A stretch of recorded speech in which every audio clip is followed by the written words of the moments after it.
നമസ്തേ പ്രിയമുള്ള പ്രേക്ഷകരെ, നാം ഇവിടെ ചർച്ച ചെയ്യുന്ന ജ്യോതിഷ വിഷയം നിങ്ങളുടെ നാളെ. നിങ്ങളുടെ നാളെയിൽ നാം പ്രതിപാദിക്കുന്ന ദിനം നാളെ ശനിയാഴ്ചയാണ്, മന്ദവാരമാകുന്നു. നാളെ 1201 കർക്കിടക മാസം 9-ാം തീയതി, അതായത് ഇംഗ്ലീഷ് കലണ്ടർ പ്രകാരം 2026 ജൂലൈ മാസം 25-ാം തീയതി. നാളെ സൂര്യോദയം തൃശ്ശൂരിൽ കാലത്ത് 6:16, അസ്തമയം വൈകിട്ട് 6:47. നാളത്തെ രാഹുകാലം നിങ്ങൾക്ക് സുപരിചിതമാണ്. കാലത്ത് 9 മുതൽ 10:30 വരെയുള്ള സമയമാകുന്നു രാഹുകാലം. ഈ 1.5 മണിക്കൂർ ദൈർഘ്യസമയം നാം ശുഭകാര്യങ്ങളൊന്നും തന്നെ അനുഷ്ഠിക്കാറില്ല. നാളത്തെ നക്ഷത്രം ജ്യേഷ്ഠ നക്ഷത്രമാകുന്നു, തൃക്കേട്ട നക്ഷത്രമാകുന്നു. തലേ ദിവസം നാം വളരെയധികം പ്രാധാന്യത്തോടുകൂടി അനിഴം നക്ഷത്രത്തിൻ്റെ മഹത്വമൊക്കെ പറഞ്ഞിട്ടുണ്ട്. ജ്യേഷ്ഠ എന്നാൽ നിങ്ങൾക്കറിയാം തൃക്കേട്ട നക്ഷത്രമാകുന്നു. നാം പലപ്പോഴും സൂചിപ്പിച്ചിട്ടുണ്ട്, ഒരു ശുഭകാര്യത്തിന് നാം സ്വീകരിക്കാത്ത 7 നക്ഷത്രങ്ങളിൽ പെടുന്ന ഒരു നക്ഷത്രമാകുന്നു ജ്യേഷ്ഠ നക്ഷത്രം. യമൻ, രുദ്രാഹി, മുപ്പൂരം, തൃക്കേട്ട ഇവ 7 നാൾ. യമൻ എന്നാൽ ഭരണി, രുദ്രൻ, തിരുവാതിര, അഹി, ആയില്യം. പിന്നീട് 3 പൂരങ്ങൾ, പൂരം, പുരാടം, പുരുരുട്ടാതി. അതിനുശേഷം തൃക്കേട്ട, ജ്യേഷ്ഠ.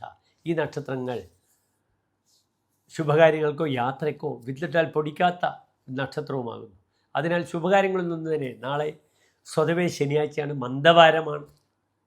നാളെ ഏകാദശി തിഥിയാണ്. നാളെ കാലത്ത് 12 മണി വരെ ഏകാദശി തിഥിയാണ്. വെളുത്തപക്ഷത്തിലെ ഏകാദശിയാണ്, വളരെ വിശേഷപ്പെട്ടതാണ്. കൃഷ്ണക്ഷേത്ര ദർശനം നടത്താം, കൃഷ്ണന് വേണ്ട വഴിപാടുകളൊക്കെ ചെയ്യാം. നാളെ ശനിയാഴ്ചയും തൃക്കേട്ട നക്ഷത്രവുമാകയാൽ, തൃക്കേട്ട നക്ഷത്രത്തിൻ്റെ അധിപനായ ഗ്രഹം ബുധനാണ്. ബുധനെ കൊണ്ടാണ് നാം അവതാര ദൈവങ്ങളെ ചിന്തിക്കുക. ശനിയാഴ്ചയും തൃക്കേട്ട നക്ഷത്രവുമാകയാൽ നാളെ ശനീശ്വരന് അവിൽ നിവേദ്യം, ഹനുമാൻ സ്വാമിക്ക് അവിൽ നിവേദ്യം, അപ്രകാരം ശ്രീരാമസ്വാമിക്ക് പാൽപ്പായസം, പുഷ്പാഞ്ജലി വഴിപാടായി ചെയ്യുന്നത് വളരെ ഉത്തമമാണ്. നാളത്തെ 12 മണി വരെയുള്ള സമയം വിഷ്ടികരണമാണ്. വിഷ്ടികാലത്ത് ചെയ്യുന്ന ഒരു കാര്യവും ഗുണം പിടിക്കില്ല. വിഷ്ടികാലേ കൃതം കാര്യം വിനാശം അധികച്ചതി. അതിനാൽ നാളെ ഒരു ശുഭമുള്ള ദിനമല്ല, ശുഭമുള്ള നക്ഷത്രമല്ല, കരണവും വളരെ ദുർബലമാണ്.